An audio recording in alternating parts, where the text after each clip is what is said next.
Halo semuanya, saya Chang Jin. Sudah 30 tahun sejak Kristus akhir zaman, Tuhan Yang Maha Kuasa menampakkan diri dan mulai bekerja pada tahun 1991. Dia telah mengungkapkan firman menampakkan diri dalam rupa manusia. Jutaan firman-Nya dipublikasikan secara online, bersinar dari timur ke barat seperti terang yang besar, mengguncangkan seluruh dunia. Banyak orang dari semua denominasi yang mencintai kebenaran telah melihat bahwa firman Tuhan Yang Maha Kuasa semuanya adalah kebenaran.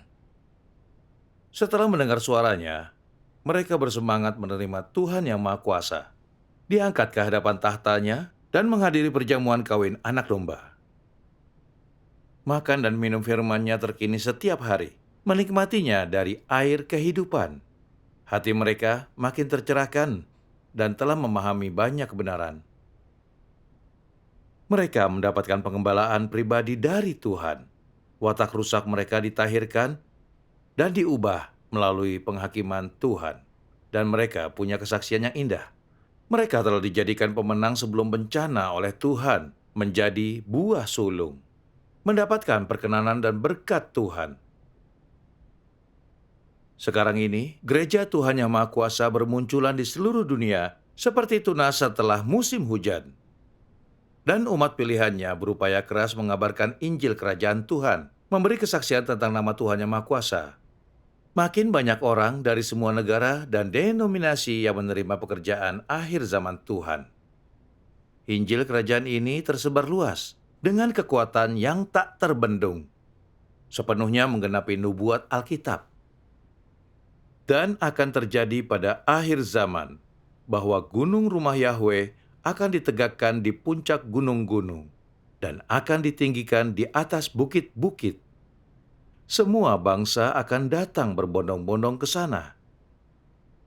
Karena sama seperti kilat datang dari arah timur dan bersinar ke arah barat, demikianlah kedatangan Anak Manusia kelak. Namun, meskipun banyak orang percaya, telah membaca firman Tuhan Yang Maha Kuasa dan mengakui semua itu adalah kebenaran. Karena Tuhan Yang Maha Kuasa tampak seperti orang biasa, dan bukan Tuhan Yesus yang datang di atas awan, mereka tak berani menerimanya. Beberapa orang taat pada perkataan Alkitab secara harfiah mengambil ayat, Yesus Kristus adalah sama kemarin dan hari ini dan untuk selama-lamanya. Yang berarti bahwa nama Tuhan Yesus tak akan pernah berubah. Melihat Tuhan Yang Maha Kuasa namanya bukan Yesus, dan Alkitab tidak pernah menyebut namanya, mereka tak mau menerimanya. Mereka berkata, jika menerimanya dan hanya membaca firman Tuhan Yang Maha Kuasa, bukan Alkitab, dan berhenti berdoa dalam nama Yesus, itu sebuah pengkhianatan terhadap Tuhan Yesus. Setelah lama beriman kepada Tuhan, menikmati banyak anugerah-Nya, mereka tak mungkin mengkhianati Dia. Inilah alasan mereka juga mengutuk orang yang percaya kepada Tuhan Yang Maha Kuasa sebagai pengkhianat Tuhan Yesus, sebagai kemurtadan. Hal ini membuat orang tidak menyelidiki jalan yang benar. Walau mereka mengakui firman Tuhan Yang Maha Kuasa adalah kebenaran, tapi mereka tetap tak berani menerimanya. Akibatnya, mereka jatuh ke dalam bencana dalam hidup mereka. Ini sungguh menyedihkan, bebal dan bodoh. Ini menggenapi ayat lainnya dalam Alkitab. Tetapi orang bodoh mati karena kekurangan hikmat. Umatku hancur karena kurangnya pengetahuan. Jadi, apakah menerima Tuhan Yang Maha Kuasa itu mengkhianati Tuhan Yesus? Mari kita bersekutu sedikit tentang hal ini. Banyak orang berpikir menerima Tuhan Yang Maha Kuasa itu pengkhianatan terhadap Tuhan. Bagaimana cara mengatasi masalah ini? Kita tidak boleh begitu saja memandang nama mereka berbeda, tapi harus mencari tahu apa mereka adalah satu roh. Apa itu Tuhan yang sama yang bekerja? Pada zaman hukum Taurat, Tuhan Yahweh yang bekerja. Dan yang bekerja pada zaman kasih karunia adalah Tuhan Yesus. Kita dapat melihat, nama Tuhan memang berubah. Namanya bukan lagi Yahweh, melainkan Yesus. Tapi dapatkah Anda katakan bahwa mereka bukan Tuhan yang sama? Apakah percaya kepada Tuhan Yesus berarti mengkhianati Tuhan Yahweh? Sama sekali tidak. Tapi kebanyakan orang Yahudi menolak untuk menerima Tuhan Yesus, mengatakan itu akan mengkhianati Yahweh, dan bahkan mereka membantu membuat dia disalibkan. Mengapa demikian? Itu karena mereka tak sadar bahwa Tuhan Yesus adalah Roh Tuhan Yahweh yang menampakkan diri dan bekerja dalam daging. Namanya berbeda, tapi Tuhan Yesus dan Yahweh adalah satu roh, satu Tuhan. Ada sebuah kisah sangat bagus yang dicatat dalam Alkitab tentang Filipus berkata kepada Tuhan Yesus, "Tuhan, tunjukkan kepada kami Bapa itu, dan itu cukup untuk kami." Yesus menjawab, "Aku sudah begitu lama bersamamu, tapi engkau belum mengenal aku, Filipus. Ia yang sudah melihat aku sudah melihat Bapa. Lalu bagaimana engkau berkata, 'Tunjukkan kepada kami Bapa itu'? Tidakkah engkau percaya bahwa aku ada di dalam Bapa, dan Bapa ada di dalam aku? Firman yang aku katakan kepadamu bukanlah kukatakan dari diriku sendiri, tetapi Bapa yang ada di dalam aku, dialah yang melakukan pekerjaan itu." Perkataan Tuhan Yesus sangat jelas. Dia dan Yahweh adalah satu Tuhan, dan rohnya adalah roh Yahweh. Tuhan Yesus adalah penampakan Tuhan Yahweh, satu-satunya Tuhan yang benar. Jadi, percaya kepada Tuhan Yesus tidak mengkhianati Tuhan Yahweh, tetapi tunduk kepada Yahweh. Itu sesuai dengan kehendak Tuhan. Jika Anda taat pada suatu nama dan perkataan Alkitab secara harfiah, tanpa memahami roh dan pekerjaannya, Anda mungkin tersesat dan menentang Tuhan. Lalu Anda akan mengkhianati Tuhan, yang akibatnya tak terbayangkan. Saat Tuhan menampakkan diri dan bekerja, orang Yahudi menolak dia. Bukankah itu berarti mengkhianati Tuhan Yahweh? Esensi dari tindakan mereka adalah pengkhianatan. Itulah sebabnya bangsa Israel dikutuk oleh Tuhan. Juga, sebelum penampakan dan pekerjaan Tuhan Yesus, ada nubuat Alkitab tentang dia yang mengatakan, seorang perawan akan mengandung dan melahirkan anak laki-laki, dan dia akan dinamai Immanuel. Tapi saat dia datang, namanya bukan Immanuel, namanya Yesus. Orang Farisi Yudaisme berpegang pada kitab suci secara harfiah.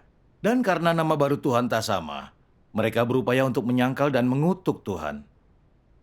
Sebesar apapun otoritas dan kuasa pengajaran Tuhan Yesus, mereka menolak untuk menerimanya.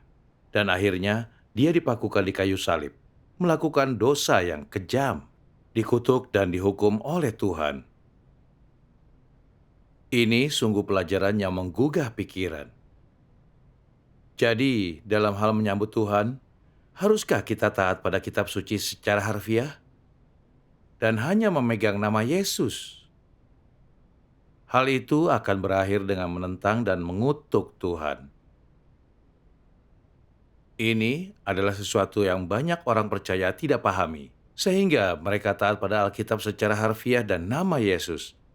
Dan saat menyelidiki jalan yang benar, terus bertanya, apa ada dasar Alkitabiah untuk nama Tuhan yang Maha Kuasa? Jika nama Tuhan yang Maha Kuasa tak ada di Alkitab, aku tak bisa menerima dia. Jika Anda tidak menerima Tuhan yang Maha Kuasa karena alasan ini, mengapa Anda percaya Tuhan Yesus meskipun namanya tak ada dalam perjanjian lama? Bukankah itu bertentangan? Jelas, banyak orang tidak sungguh memahami Alkitab, tapi hanya taat pada kitab suci secara harfiah. Mereka tidak berdoa, mencari kebenaran dari firman Tuhan, atau penegasan dari Roh Kudus. Hal ini akan menghancurkan diri mereka. Ada nubuat Alkitab tentang Tuhan yang menampakkan diri dan bekerja pada akhir zaman, bernama Tuhan yang Maha Kuasa. Dan bangsa-bangsa lain akan menyaksikan kebenaranmu, dan semua raja akan melihat kemuliaanmu. Dan engkau akan dipanggil dengan nama baru yang disebut oleh mulut Yahweh. Dia yang menang akan kujadikan pilar di dalam bait suci Tuhanku, dan ia tidak akan keluar lagi. Dan aku akan menuliskan padanya nama Tuhanku dan nama kota Tuhanku, yaitu Yerusalem baru, yang turun dari sorga dari Tuhanku, dan aku akan menuliskan namaku yang baru padanya. Akulah Alfa dan Omega, yang pertama dan yang terakhir, firman Tuhan yang ada sekarang, yang sudah ada, dan yang akan datang, yang Maha Kuasa. Kami bersyukur kepadamu, oh Tuhan, Tuhan yang Maha Kuasa, yang ada sekarang, yang ada sejak mulanya, dan yang akan datang, karena Engkau telah mengambil bagimu kuasamu yang besar, dan Engkau memerintah. Lalu aku mendengar seperti suara kumpulan besar orang banyak, dan seperti gemuruh air bah, dan seperti deru guntur yang keras, berkata, Haleluya, karena Tuhan yang Maha Kuasa memerintah. Anda juga dapat memeriksa Wahyu 4 ayat 8 dan 16 ayat 7. Ayat-ayat ini menubuatkan Tuhan akan punya nama baru pada akhir zaman, yang Maha Kuasa, yaitu Tuhan yang Maha Kuasa.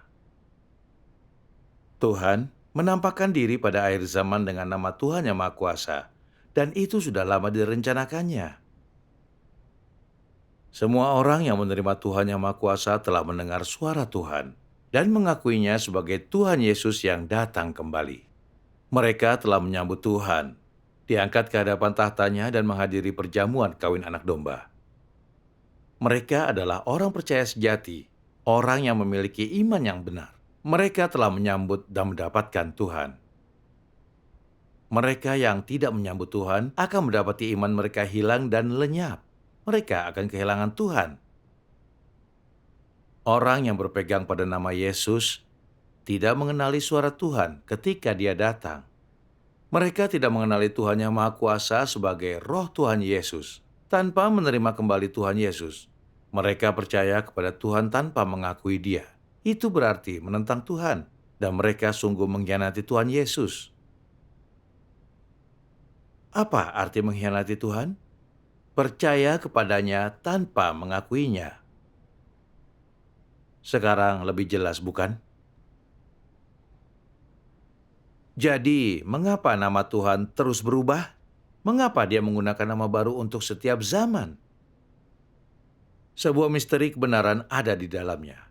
Mari kita melihat firman Tuhan yang Maha Kuasa untuk membuatnya lebih jelas. Tuhan yang Maha Kuasa berfirman, "Setiap kali datang ke bumi, Tuhan mengubah namanya, gendernya, gambarnya, dan pekerjaannya.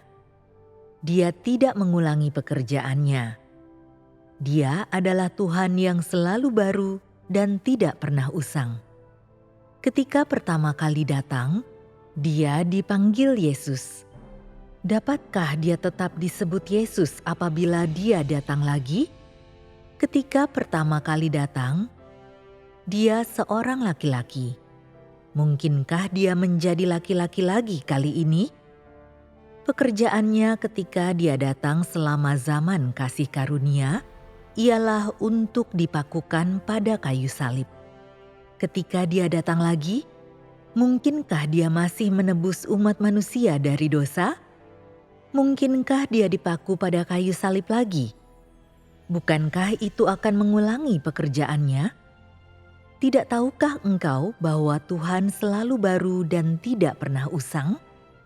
Ada orang yang mengatakan bahwa Tuhan itu tidak berubah. Memang benar, tetapi ini mengacu pada ketidakberubahan watak Tuhan dan esensinya. Perubahan nama dan pekerjaannya tidak membuktikan bahwa esensinya berubah. Dengan kata lain, Tuhan selamanya adalah Tuhan dan tidak akan pernah berubah. Jika engkau mengatakan bahwa pekerjaan Tuhan tidak berubah, maka mungkinkah Dia akan dapat menyelesaikan rencana pengelolaan 6.000 tahunnya? Engkau sekadar tahu bahwa Tuhan selamanya tidak berubah? Tetapi apakah engkau tahu bahwa Tuhan selalu baru dan tidak pernah usang? Jika pekerjaan Tuhan tidak berubah, dapatkah Dia memimpin umat manusia hingga ke masa sekarang? Jika Tuhan tidak berubah, lalu mengapa Dia telah melakukan pekerjaan dua zaman? Karena itu, firman Tuhan selalu baru dan tidak pernah usang, mengacu pada pekerjaannya, dan firman Tuhan itu tidak berubah, mengacu pada apa yang dimilikinya dan siapa Dia.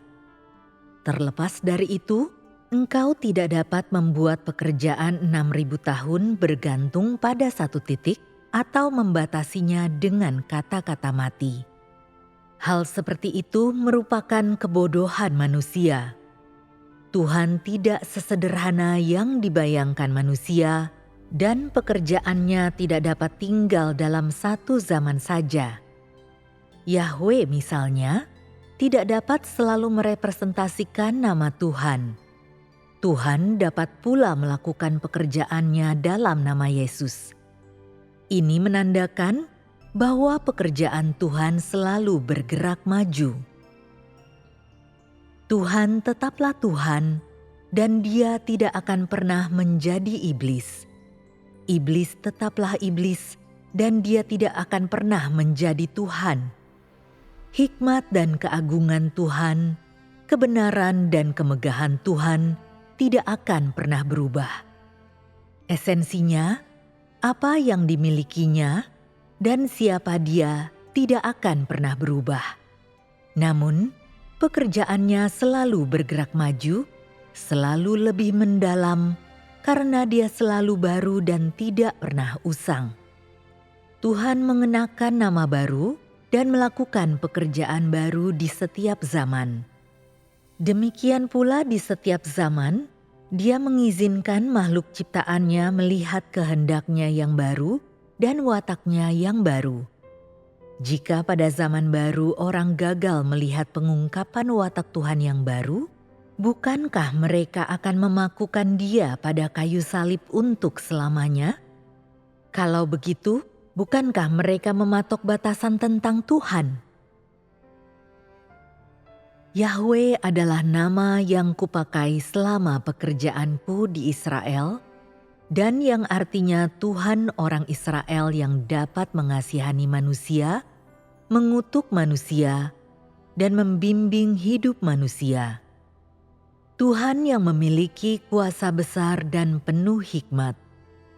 Yesus adalah Immanuel, yang artinya korban penghapus dosa yang penuh kasih, penuh belas kasihan, dan yang menebus manusia. Dia melakukan pekerjaan zaman kasih karunia, dan Dia mewakili zaman kasih karunia, dan hanya dapat mewakili satu bagian pekerjaan dari rencana pengelolaan. Nama Yesus ada untuk memungkinkan orang-orang pada zaman kasih karunia lahir baru dan diselamatkan, dan merupakan nama khusus bagi penebusan seluruh umat manusia. Dengan demikian, nama Yesus mewakili pekerjaan penebusan dan menandai zaman kasih karunia. Nama Yahweh adalah nama khusus bagi bangsa Israel yang hidup di bawah hukum Taurat. Di setiap zaman dan setiap tahap pekerjaan, namaku bukan tanpa dasar, tetapi mengandung makna penting yang bersifat mewakili. Setiap nama mewakili satu zaman. Yahweh mewakili zaman hukum Taurat dan merupakan sebutan kehormatan yang dipakai bangsa Israel untuk memanggil Tuhan yang mereka sembah. Yesus mewakili zaman kasih karunia dan merupakan nama Tuhan bagi semua orang yang ditebus selama zaman kasih karunia. Jika manusia masih merindukan kedatangan Yesus Sang Juru Selamat pada akhir zaman, dan masih berharap Dia datang dalam citra diri yang dikenakannya di Yudea, maka seluruh rencana pengelolaan 6.000 tahun tentu akan terhenti pada zaman penebusan dan tidak akan dapat bergerak maju lebih jauh. Selanjutnya, akhir zaman tidak akan pernah datang, dan zaman ini tidak akan pernah berakhir. Itu karena Yesus Sang Juru Selamat hanya dimaksudkan untuk penebusan dan penyelamatan umat manusia. Aku memakai nama Yesus hanya demi semua orang berdosa di zaman kasih karunia, tetapi itu bukan nama yang akan kupakai untuk membawa seluruh umat manusia kepada kesudahannya. Meskipun Yahweh, Yesus, dan Mesias semuanya merepresentasikan Rohku, nama-nama ini hanya menandai zaman-zaman yang berbeda dari rencana pengelolaanku dan tidak merepresentasikanku seutuhnya. Nama-nama yang dipakai orang-orang di bumi untuk memanggil diriku tidak dapat mengungkapkan watakku secara utuh dan seluruh keberadaanku. Nama-nama itu hanyalah berbagai nama panggilanku selama zaman-zaman yang berbeda. Oleh karena itu, saat zaman terakhir, akhir zaman tiba, namaku akan berubah lagi. Aku tidak akan disebut Yahweh atau Yesus, apalagi Mesias. Aku akan disebut Tuhan yang Maha Kuasa itu sendiri, yang penuh kuasa, dan dengan nama inilah aku akan mengakhiri seluruh zaman. Aku pernah dikenal sebagai Yahweh. Aku juga pernah dipanggil Mesias, dan orang-orang pernah memanggilku Yesus Sang Juru Selamat dengan kasih dan penghormatan. Kendati demikian, saat ini aku bukan lagi Yahweh ataupun Yesus yang dikenal orang di masa lampau itu. Aku adalah Tuhan yang datang kembali pada akhir zaman, Tuhan yang akan membawa zaman ini menuju akhir. Akulah Tuhan itu sendiri yang bangkit dari ujung bumi, syarat dengan keseluruhan watakku, dan penuh dengan otoritas, hormat, serta kemuliaan. Orang-orang tidak pernah menjalin hubungan denganku, tidak pernah mengenalku, dan tidak tahu tentang watakku. Sejak penciptaan dunia hingga saat ini, tak seorang pun pernah melihatku.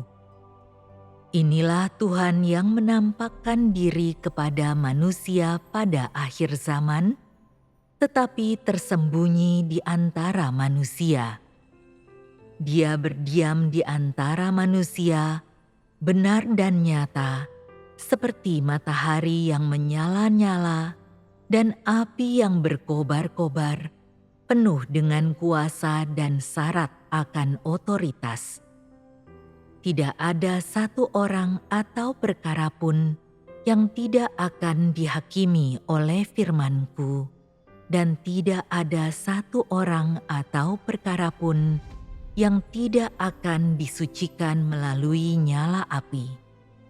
Pada akhirnya, segala bangsa akan diberkati karena firman-Ku, dan juga dihancurkan berkeping-keping karena firman-Ku.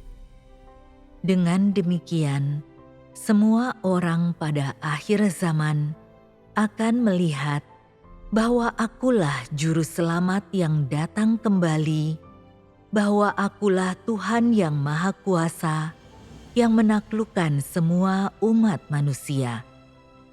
Dan semua orang akan melihat bahwa aku pernah menjadi korban penghapus dosa manusia, tetapi pada akhir zaman, aku juga menjadi terik matahari yang menghanguskan segala sesuatu, dan juga surya kebenaran yang menyingkapkan segala sesuatu. Inilah pekerjaanku pada akhir zaman.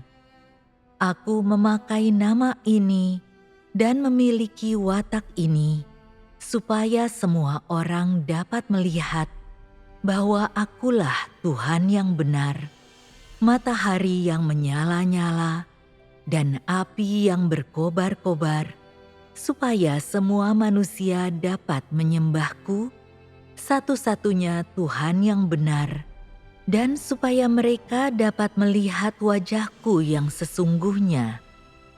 Aku bukan saja Tuhan atas orang Israel, dan aku bukan saja Sang Penebus. Akulah Tuhan atas segala ciptaan di seluruh langit dan bumi dan lautan. Firman Tuhan Yang Maha Kuasa dengan jelas menerangkan nama-nama Tuhan untuk setiap pekerjaannya dan misteri kebenaran di seputar nama-namanya. Nama Tuhan berubah seiring zaman dan pekerjaan yang sedang Dia lakukan. Setiap namanya mewakili pekerjaan yang Dia lakukan pada zaman itu. Walaupun nama atau pekerjaan Tuhan dapat berubah, esensinya tidak pernah berubah. Tuhan tetaplah Tuhan. Tuhan bekerja dengan nama Yahweh pada zaman hukum Taurat, mengeluarkan hukum Taurat dan memimpin kehidupan umat manusia di bumi. Mengajari orang apa arti dosa dan bagaimana menyembah Tuhan Yahweh. Pada zaman kasih karunia, Roh Tuhan mengenakan daging sebagai anak manusia. Dia mengungkapkan kebenaran dan melakukan pekerjaan penebusan dengan nama Yesus. Akhirnya, Dia disalibkan dan menjadi korban penghapus dosa umat manusia, menebus kita dari dosa-dosa kita. Sekarang pada akhir zaman, Tuhan telah berinkarnasi sekali lagi dan sedang melakukan pekerjaan penghakiman pada akhir zaman dengan nama Tuhan yang Maha Kuasa, mengungkapkan kebenaran untuk menghakimi dan mentahirkan umat manusia, menyelamatkan kita dari dosa sepenuhnya, menyelamatkan kita dari kekuatan iblis, dan mengakhiri dunia tua yang gelap dan jahat ini.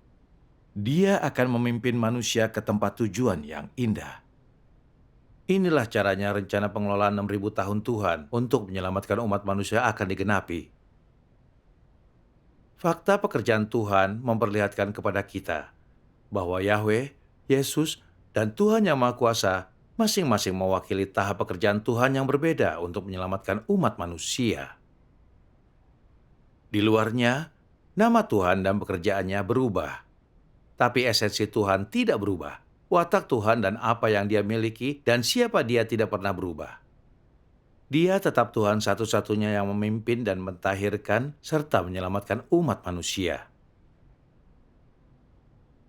Saat kita melihat firman Tuhan Yahweh dari zaman hukum Taurat, perkataan Tuhan Yesus pada zaman kasih karunia, dan firman Tuhan yang Maha Kuasa pada zaman kerajaan, kita dapat memahami kebenaran ini sepenuhnya berasal dari satu roh yang sama.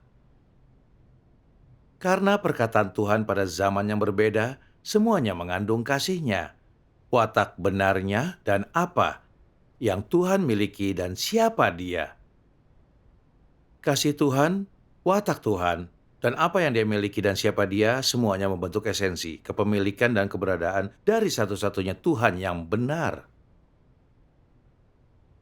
Pada zaman kasih karunia, mendengar Tuhan Yesus berfirman sama seperti mendengar suara Tuhan Yahweh.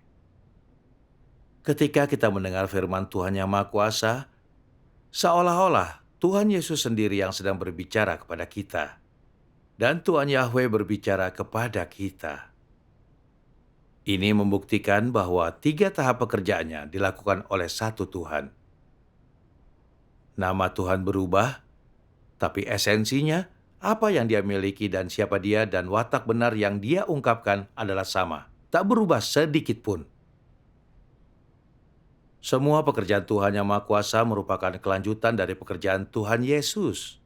Ini adalah tahap pekerjaan yang lebih dalam dan lebih tinggi di atas dasar pekerjaan penebusan, pekerjaan untuk menyelamatkan umat manusia. Tuhan Yang Maha Kuasa telah mengungkapkan banyak kebenaran. Tak hanya menyingkap misteri Alkitab, tapi juga menyingkapkan semua misteri rencana pengelolaan 6.000 tahun Tuhan untuk menyelamatkan umat manusia. Seperti tujuannya dalam pekerjaan pengelolaannya, bagaimana Tuhan menggunakan 3 tahap pekerjaannya. Misteri inkarnasi, bagaimana Tuhan mentahirkan dan menyelamatkan umat manusia, bagaimana kesudahan dan tempat tujuan setiap orang ditentukan. bagaimana kerajaan Kristus diwujudkan di bumi, dan lain-lain. Tuhan juga menyingkapkan kerusakan manusia oleh iblis. Dia menghakimi dan menyingkapkan natur manusia yang jahat. Dia juga menjelaskan kebenaran yang harus diterapkan umat manusia, memberi kita jalan yang praktis untuk menyingkirkan kerusakan kita dan mengubah watak kita. Kebenaran yang diungkapkan Tuhan Yang Maha Kuasa adalah kebenaran yang manusia butuhkan untuk ditahirkan dan memperoleh keselamatan, dan sepenuhnya menggenapi nubuat Tuhan Yesus. Ada banyak hal lain yang bisa kukatakan kepadamu, tetapi engkau tidak bisa menerima semuanya itu saat ini. Namun, ketika Roh kebenaran itu datang, Dia akan menuntun engkau sekalian ke dalam seluruh kebenaran. Pekerjaan penghakiman Tuhan Yang Maha Kuasa pada akhir zaman menyelamatkan umat manusia dan membawa umat pilihan Tuhan untuk diselamatkan ke hadapannya, untuk ditahirkan melalui penghakiman dan hajaran. Dia telah membentuk sekelompok pemenang sebelum bencana. Bencana besar telah dimulai. Tuhan mulai memberi upah orang baik dan menghukum orang jahat. Semua orang yang menentang Tuhan akan dimusnahkan. Sedangkan mereka yang disucikan melalui penghakiman Tuhan akan dilindungi dan dipelihara oleh Tuhan selama bencana. Setelah bencana, kerajaan Kristus akan muncul di bumi, mewujudkan semua nubuat dari kitab Wahyu ini. Kerajaan-kerajaan di dunia ini menjadi milik Tuhan kita dan Kristusnya, dan Dia akan memerintah sampai selama-lamanya. Haleluya! Karena Tuhan Yang Maha Kuasa memerintah. Lihatlah, bait suci Tuhan ada bersama manusia, dan Dia akan tinggal bersama mereka, dan mereka akan menjadi umat-Nya. Dan Tuhan sendiri akan ada bersama mereka, menjadi Tuhan mereka. Tuhan akan menghapuskan setiap air mata dari mata mereka, dan tidak akan ada lagi kematian, kesedihan, tangisan, dan kesakitan, karena hal-hal yang lama sudah berlalu. Tuhan Yang Maha Kuasa telah mengungkapkan kebenaran dan menyelesaikan pekerjaan besar. Ini membuktikan Dia Roh Tuhan dalam daging, yang menampakkan diri untuk bekerja sebagai anak manusia. Namanya bukan Yesus, dan bukan dalam rupa Tuhan Yesus orang Yahudi. Tapi Roh Tuhan Yang Maha Kuasa adalah Roh Tuhan Yesus yang datang kembali. Tuhan Yang Maha Kuasa, Tuhan Yesus dan Yahweh adalah satu Tuhan. Memahami hal ini, Anda tak mungkin berkata menerima Tuhan Yang Maha Kuasa itu mengkhianati Yesus. Karena menyambut Tuhan Yang Maha Kuasa adalah menyambut Tuhan, mengikuti jejak anak domba dan diangkat ke hadapan Tuhan. Banyak orang di dunia keagamaan masih taat pada kitab suci secara harfiah kepada nama Tuhan Yesus, menantikan Dia turun di atas awan, menolak untuk mencari pekerjaan akhir zaman Tuhan Yang Maha Kuasa. Sebanyak apapun kebenaran yang Dia ungkapkan, mereka menolak mengakui ini berasal dari Roh Tuhan, bahwa ini Roh Tuhan Yesus yang menampakkan. Mereka bahkan mengutuk Tuhan Yang Maha Kuasa yang mengungkapkan kebenaran. Bukankah mereka melakukan kesalahan yang sama seperti orang Farisi? Mereka pikir ini adalah kesetiaan kepada Tuhan Yesus, tetapi Tuhan mengutuk mereka sebagai pelaku kejahatan. Tuhan Yesus berfirman, "Banyak orang akan berkata kepadaku di hari itu kelak, 'Tuhan, Tuhan, bukankah kami telah bernubuat, telah mengusir setan-setan, dan melakukan banyak pekerjaan ajaib demi nama-Mu?' Saat itu aku akan menyatakan kepada mereka, 'Aku tidak pernah mengenalmu. Pergilah daripadaku, engkau yang melakukan kejahatan.'" Jadi Tuhan akan menyingkirkan mereka. Mari kita lihat lagi firman Tuhan Yang Maha Kuasa sebagai penutup. Kristus akhir zaman membawa hidup dan membawa jalan kebenaran yang abadi dan tidak berkesudahan. Kebenaran ini adalah jalan yang memungkinkan manusia memperoleh hidup dan satu-satunya jalan untuk manusia mengenal Tuhan dan menjadi berkenan di hadapan Tuhan. Apabila engkau tidak mencari jalan hidup yang disediakan Kristus akhir zaman, engkau tidak akan pernah memperoleh perkenanan Yesus dan tidak akan pernah memenuhi syarat untuk memasuki gerbang kerajaan surga karena engkau adalah boneka dan tawanan sejarah. Mereka yang dikendalikan oleh peraturan-peraturan, oleh hukum yang tertulis, dan terbelenggu oleh sejarah tidak akan pernah bisa memperoleh hidup maupun mendapatkan jalan hidup yang kekal. Ini karena satu-satunya yang mereka miliki hanyalah air keruh yang telah dipertahankan selama ribuan tahun, dan bukan air kehidupan yang mengalir dari tahta. Mereka yang tidak menerima air kehidupan akan selamanya tetap mayat, mainan iblis, dan anak-anak neraka. Lalu, bagaimana mereka bisa melihat Tuhan? Jika engkau hanya mencoba untuk berpegang teguh pada masa lalu, hanya mencoba untuk mempertahankan hal-hal sebagaimana adanya dengan tidak berubah sama sekali, dan tidak mencoba untuk mengubah status quo dan menyingkirkan sejarah, bukankah engkau akan selalu menentang Tuhan? Langkah-langkah pekerjaan Tuhan sangat luas dan dahsyat, seperti ombak yang bergelora dan guruh yang menderu. Tetapi engkau hanya duduk pasif dan menunggu kehancuran, mempertahankan kebodohanmu, dan tidak melakukan apapun.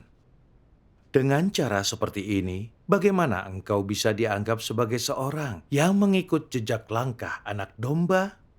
Bagaimana engkau bisa menyatakan bahwa Tuhan yang engkau yakini dengan teguh adalah Tuhan yang selalu baru dan tidak pernah usang? Bagaimana kata-kata dalam buku-bukumu yang sudah menguning, termakan usia, bisa mengantarkanmu ke zaman baru? Bagaimana kata-kata itu bisa menuntunmu mencari langkah-langkah pekerjaan Tuhan? Bagaimana kata-kata itu bisa membawamu ke surga?